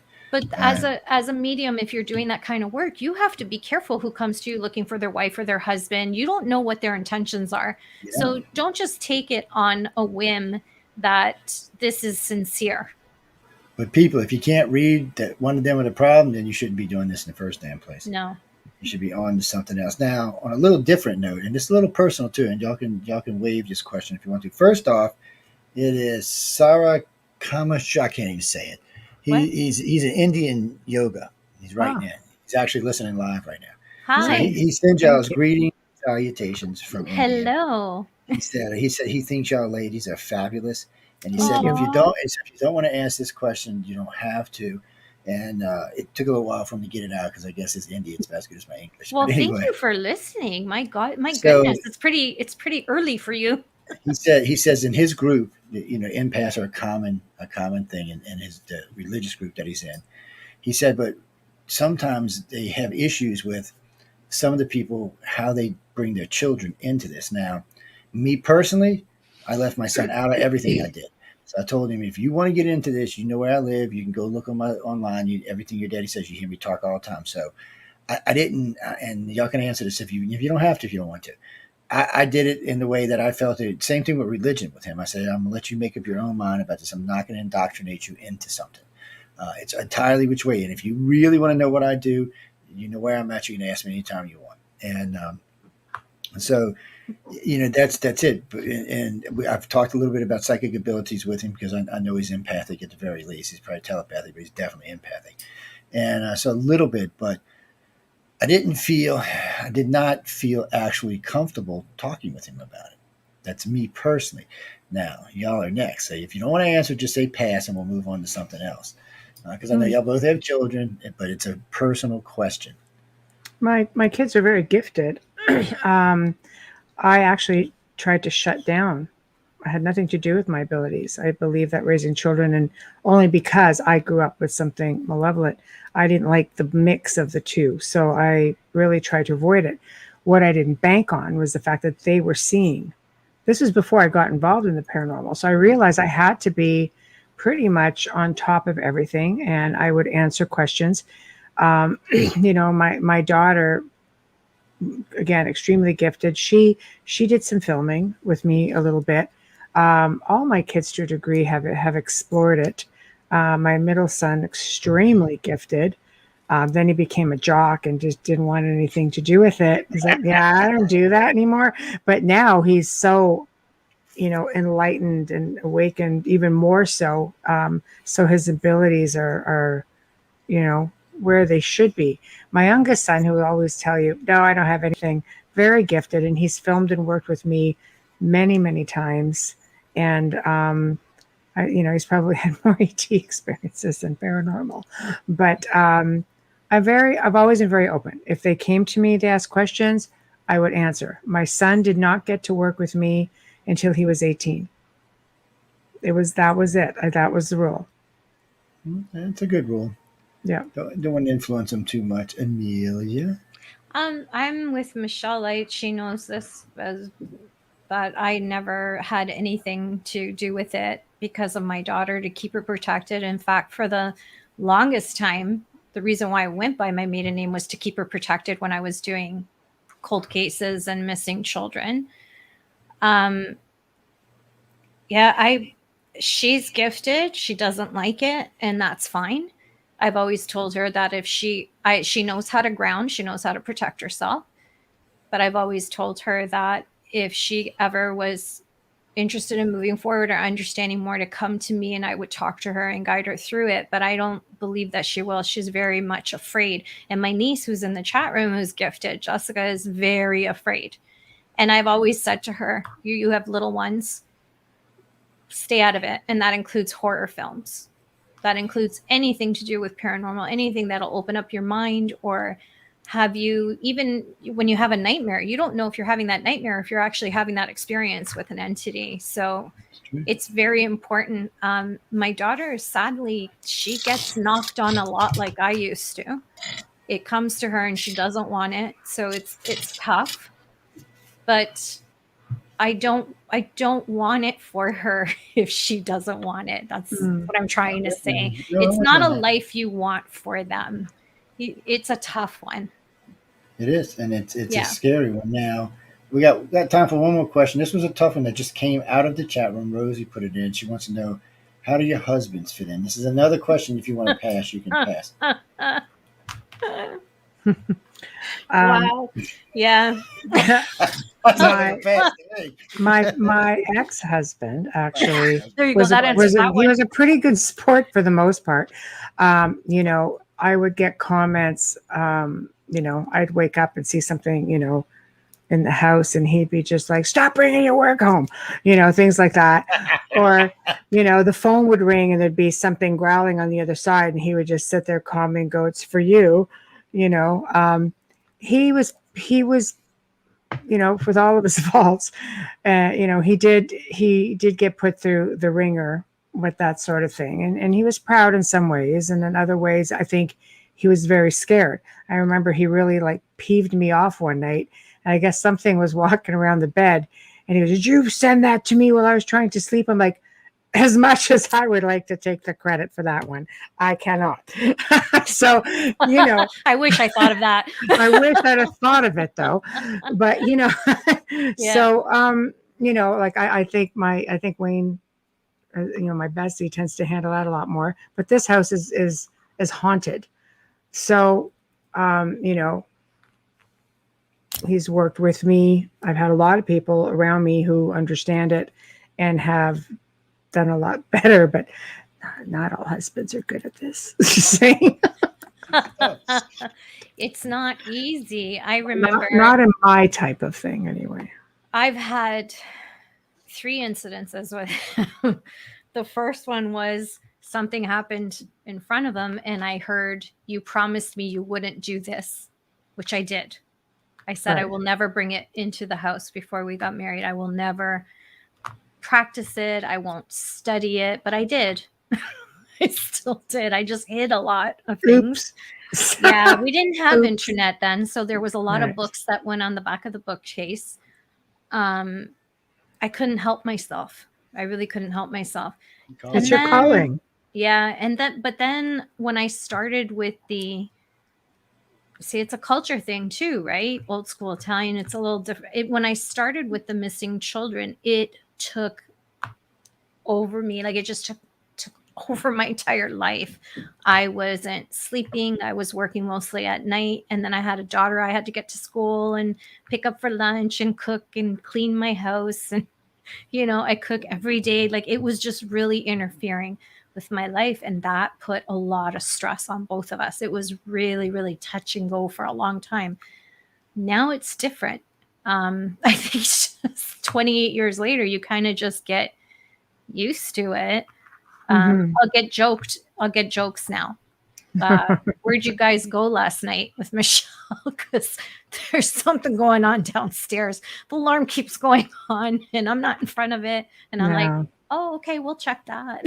You know, like, I'll check that. Just give me a minute. Call the repairman. It ain't nothing else. Call the repairman. It's a different, well, it wasn't a repair. It wasn't a repairman wasn't needed because it was me. But Right. sometimes I project too, and I don't know. So the scariest thing would have been when he came out of the shower and looked at me and said, "What did you and Michelle do last night?" And I'm like, "What?" And he had his robe on and he opened it and he had 3 scratches going down from the he's like, all I did was feel it, and I looked, it ran out of the shower and went in the mirror, and I'm like, well, welcome to my world. Oh shit. Right. Shouldn't have So pissed me off. yeah. That's really tough. It's true, but you never It's know when really something hard. sneaks in, you It's know. really hard because he's not into it at all. He's not, it's not a not a believer. He's just afraid. He's very Yeah, much afraid which of is what he can't normal. see. And I think it's a guy thing too, right? You can't protect your family against something you can't It's a see. tough Thank thing. you. Rosie loves learning. I love your name. um, I love the name Rosie. Good question too, Rosie. It was a really good question, but it's so hard to answer it just one way. I'll never forget someone who was in our friend group. Her husband had passed away, and she had asked me to connect with him. And I don't normally do that kind of thing. I don't do readings, but she was a very young widow. She wasn't even 42. And I went over, and his brother, who's alive, happened to come over and wasn't too impressed with me being there because obviously I must have been very accurate, just saying in case you're listening. Um, Said something to my husband about I shouldn't be there and I shouldn't have done whatever I did. And he defended me, and I was shocked. I'll just say that shocked me because I've never seen that before. So I was happy about that, It's nice. you know. And I Yeah. guess stuff goes on you after a while. I was really lucky because Linda knew far more about it than I did when I met her. Yeah. Yeah, I was 20. Jesus, I was 20. And God, was it that long ago? Woman, God damn. Anyway, well, she was big into witchcraft and a lot of stuff. And I used to give her shit about it all the time. I was like, "Eh, just whacking crazy. Because I was into other things at the time, which I'm not going to talk about tonight, but I was into a lot of weird stuff when I was young. And then I met a guy. I was in a bar in New Orleans, getting drunk as hell with 2 friends of mine. And this guy came over to me. He's about 6'2", kind of creepy looking, looked like somebody out of the Addams family. And he said, "I had a calling for you. Is your name Joe?" I said, "Yeah." He said, "Your last name is M." He's like, M-O-N. He said, "I can't pronounce it, but I can see it clearly." And he spelled it. I was like, and I said, "Who are Wow. you?" He said, "I am Aleister Crowley's great grandson." And I didn't know who he was. I really didn't. I had no idea who Aleister Crowley was. I was 20 years old. What the hell did I know? I was home on leave from, and he said, "No, you know." He said, "Because you know from what you were doing when you were practicing the arts across the lake." Nobody knew I was doing that. Not even my wife at the time. I was like, okay. So Wow. I'll tell you what, I'll give you my pager number because we didn't have cell phones back then. And I said, you can Yeah. page me and we can talk. And Linda was studying with Gavin and Yvonne at the time from up in, I think it was Connecticut somewhere. And he called me up and he said, "I know this is what you learned with the group you were with across the lake, which was dark arts." And we got into heavy stuff. And I was like, "Wow, that is." He said, "Now I'm going to teach you what magic is really for and how it's used." I was like, "Really?" And he taught me a lot of stuff that helped me in a lot of ways throughout my life. But still, he taught me a lot stuff that you could use to really screw with people too. But he taught me all of that. Linda learned all of that. We got together, learned all that, and then through life, of course, learned stuff like voice stress analysis, facial recognition, body language, lots of other stuff. And then I realized at 33 that I didn't need any of it. I could do it all through simple thought. I was amazed. I mean, for myself, I was amazed because I didn't know. I mean, I gave up tarot readings. A friend of mine said, "You want the best readers I ever met?" I said, "I don't need it anymore." I said, "Just come here." And I tell him like the next 6. He's like, "I don't believe it." And then he called me back 6 months. "You need to do it again." I said, "It's $200 this time." He's like, "What?" I said, "Yeah, it's $200 this time." And which I never really charged anybody, but still, No, but that's how you get rid of the crazies. I'm just saying. it is how you get rid of the crazies. And that's true. Yeah. But it was a strange thing altogether. And she was doing light work and I was doing dark work, and we were married with a kid, and we were worried because he was this big at the time. He was in the Yeah. house, so we were always doing protection over his little scrawny ass. We wasn't scrawny, but still. And he was a terror. I told her one night, I said, "No, if Satan took this kid, he'd give it back to him the next week." I'm like, shit. I said, God ain't taking him anytime soon. That's for sure, man. You ain't got to worry about that. And I said, and I'm telling you, Satan's going to say, keep that son of a bitch.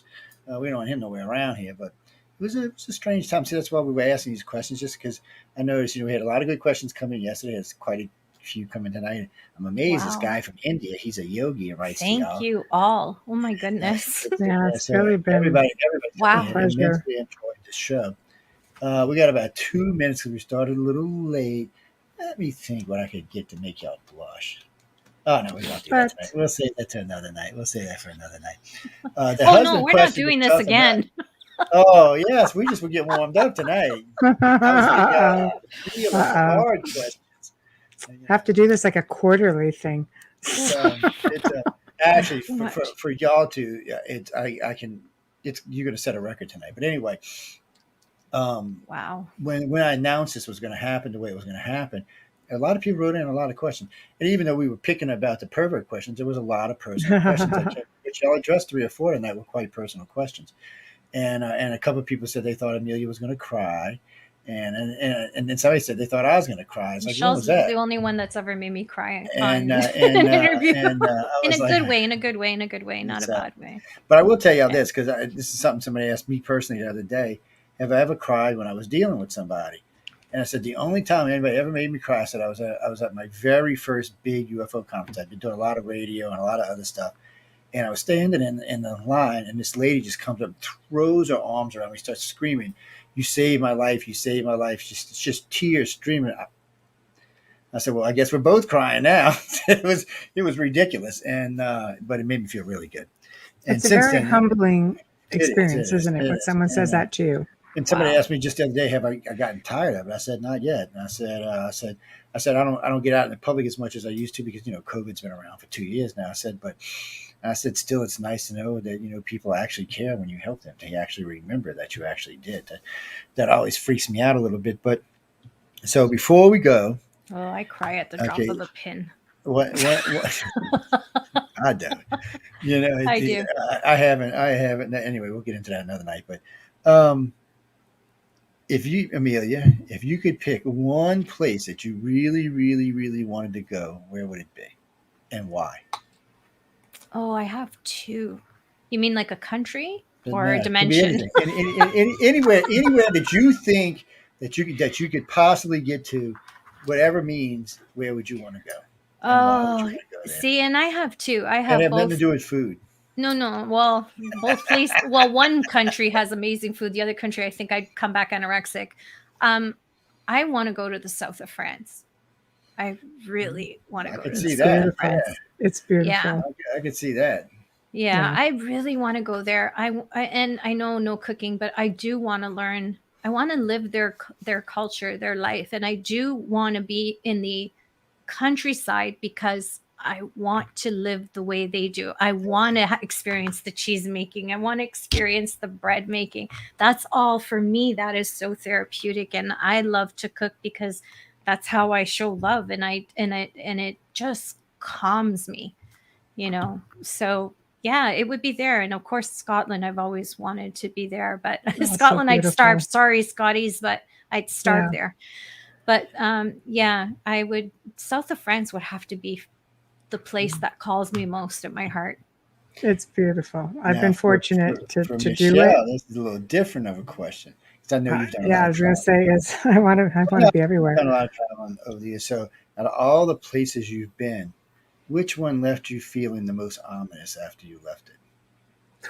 That's hard because it's like I said earlier, every location I have been to are places that I felt drawn to for different reasons. To me, the south of France it really is a place like no other. It hits on a lot of my lineage, and it's special. It's very different than northern France, for example, Scotland, England, Egypt, Greece, Germany, and Romania. Romania was also very different because it's like time has stood still in many parts of it. Like it's not uncommon to go into and see these houses with straw roofs, I'm and surprised you wasn't arrested for trying to dig up Vlad. But anyway, go ahead. that's because Vlad isn't where everybody thinks he is. Let me tell you what. And I don't have to But go to him. He don't just think she comes to didn't me. dig up I dirt know. I seen his anywhere eyes though. moving behind him doesn't I count. know, he comes to me. I don't need to go dig him up. But no, every it's hard to choose just one because every place I've been to, I have a love for. It's the best way I can probably put it. Home is where the, or I mean, the heart is where home is, where my family is, and ultimately, that's where I stay. Well, guys and girls, we were actually past the time we're supposed to be on. So, properly, I will let Amelia or Michelle take y'all out because I'm only the guest host. I'm the spooky host tonight. I Jessica, nice having y'all in the room. Nice having everybody in the room. Nice to see such a big YouTube group watching tonight. I'm very impressed with thank Love all you the you. guys. Love you, Yeah, impressed with all the Jessica. questions thank tonight. Yeah, I you. know. I know. They'll hit me with that message just now. Yeah, we still got like 10 or 12 questions left, but we'll save that for Thank you, Joe, for interviewing them. Is he giving you something? Just, I know. It's like I oh, I know. love her. It's my Yeah. niece. But she, Okay. she she sent me something the other day, so I said I'll ask some questions for you. One question she's What? no, My I'm just teasing. niece? No. Look at me. He's like, wait, what? Wait, she, what? she would just ask me. I talk to her Mm-mm-mm. every day. Yeah. Uh, Okay, so I'm going to sign us off and thank you everybody for participating in the show tonight. Huge thank you to Joe for not, embarrassing us or asking us questions that were like really bad. It left us going. So thank you for that. Big thank you to Folgers Coffee for sponsoring tonight's segment and all of our segments. We love you. We hope that we do you proud because we certainly are proud to have you as our sponsor. We're very possessive about that too, just so you know. So We're keeping please, you. we are. Oh yes. So please remember to stop by the UFO Paranormal Radio YouTube channel, International Public Radio, and the other one. It's just eluding me at the moment. Go show us some love over in the Outer Realm on Facebook. And if you want to drop us a line, the Outer Realm contact at gmail.com. The Outer Realm contact at gmail.com is the best way. Tomorrow night, we do welcome back Mr. Preston Dennett. And he's one of our, honestly, he is one of our favorite guests. He is just so sweet. And he's got a new book out. And Yay. next month, we're actually going to be bringing in one of those stories, and it's going to be freaking mind blowing. Oh And you're my not going gosh. to want to miss it. I know. So until then, myself, Joe, and Amelia wish you all a good evening. And thank you for tuning in. dun, dun, dun, dun.